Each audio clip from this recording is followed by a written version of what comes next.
évidemment, nous commençons toujours par l'analyse de l'évolution de la conjoncture internationale, principalement chez les pays partenaires, d'abord aux États-Unis, en Europe en particulier. Et évidemment, ce qui a longuement retenu l'analyse et l'attention du Conseil, c'est les 2 dernières décisions prises par les banques centrales, la Fed, la Banque centrale américaine, et le 16 décembre, et avant la décision de la BCE. Pour la décision de la BCE, eh bien évidemment, ils ont analysé que la croissance reprend, mais toujours modérément. Donc, ça sera autour d'1,5, 1,6, et pas plus, avec bien sûr une différenciation selon les pays.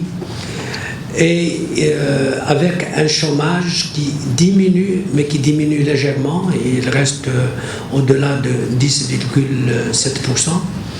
Et évidemment, la Banque centrale européenne fait face encore à une menace, je dirais, de déflation, c'est-à-dire cette baisse encore du mouvement de l'inflation continue d'inquiéter la BCE, qui a répondu, je dirais, à moitié aux attentes du marché, dans la mesure où elle a bien sûr maintenu sa politique accommodante en élargissant bien sûr les actifs à prendre et surtout en les reportant de septembre 2016 à mars 2017. Cela, bien sûr, n'a pas répondu totalement aux attentes du marché qui, eux, prévoyaient ou calculaient ou attendaient plutôt un élargissement, une augmentation du volume des actifs repris par la BCE. Par contre, au niveau de l'inflation, comme je dis, l'inflation est à 0,2, même elle a été même à 0. Et donc c'est ce souci de lutter contre la déflation qui, bien sûr, inquiète la BCE. D'autant plus que sur le plan du crédit, bien, le rythme d'accroissement du crédit reste très long. Et donc ça veut dire qu'au niveau des entreprises, bien, toutes les liquidités qu'injecte la BCE, ou à travers bien sûr les actifs qu'elle reprend et les liquidités qu'elle injecte, bien ça n'a pas d'impact au niveau significatif, au niveau du volume du crédit et de la distribution des crédits, notamment au profit des entreprises.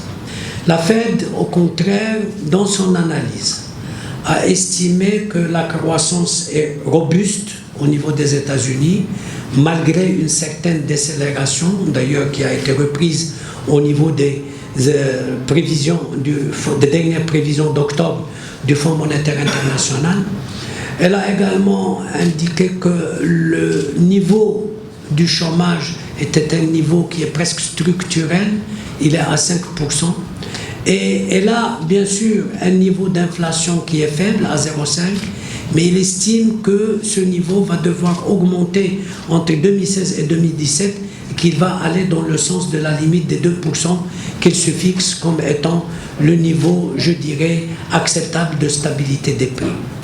Et donc, elle a, depuis 7 ans et demi, elle a enclenché le processus de rehaussement de son taux directeur des bons du Trésor. Et donc, ça a été déjà prévu par les marchés, intégré par les marchés, et cela donc a été bien accueilli par les marchés. Donc nous assistons à 2 décisions et à 2 politiques monétaires totalement différentes. Celle de la Fed qui reprend, je dirais, sa sortie de sa politique accommodante en rehaussant son taux directeur d'1 quart de point, et au contraire la BCE qui continue sa politique accommodante, l'élargit même et se dit prête à faire précisément d'autres mesures, à prendre d'autres mesures pour soutenir la croissance économique. Alors, d'un côté, la décision de la Fed va vraisemblablement impacter favorablement la zone euro, dans la mesure où cette reprise des taux d'intérêt va pousser le dollar vers le haut. Donc ça sera un dollar plus cher, plus fort. Donc ça ça met une position au niveau des exportations européennes plus à l'aise. Par contre, ça va impacter les pays émergents, parce que cette reprise des taux au niveau de la Fed va impacter précisément une sortie de capitaux ou vraisemblablement une plus grande volatilité au moins des capitaux au niveau des pays émergents. Donc ça, ce sont les conséquences qui peuvent être induites par ces décisions.